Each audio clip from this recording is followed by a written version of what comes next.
Hi, my name's John. Welcome to my Tips Blitz video. I've shown this tool before. It's a simple tool to make and it's got two really useful applications. Anyway, let's get on and show you what I'm going to use for my 5-minute tip. Quite often you need to grip something small in a chuck, or use something thin so you can face the outer face of it.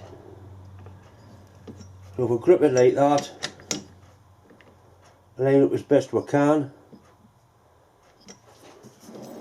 You can see it's actually running out, it's wobbling. As a simple and easy tool you can use to make that run dead true. That's the tool. It's simply a bearing on the end of a piece of round bar. I've got some paint marks on there. I'll show you what they're for a little bit later on. So all we need to do with this, mount it in the tool post on or thereabouts on centre height. I'll run the lathe nice and slow so you can see what happens. And all you do is simply push the job with the bearing, and that pushes it straight in the chuck. Then it's a simple case of tightening the chuck up and you can do your machining. It works with any diameter piece. We'll put a smaller piece in. A piece of brass here. We'll hold the machine there.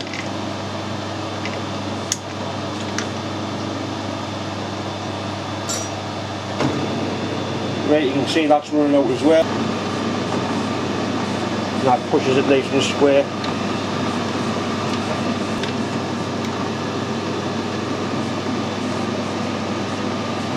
Simple as that. Tighten the chuck up and you're ready to machine it. Its other use is as an edge finder on a milling machine. That bearing is 28mm in diameter. So if we carefully move the part in until it touches the bearing, you'll know when it touches because the bearing will stop turning. Nice and gently, just touching there. Right, so it's just touching, you can see how the bearing is running slowly. I'll do it again with the camera a little bit closer. That's it there, just touching. So if you zero your DRO or zero your scale, take 14mm off it, that puts the centre of your machine right on the edge of the workpiece. Simple as that.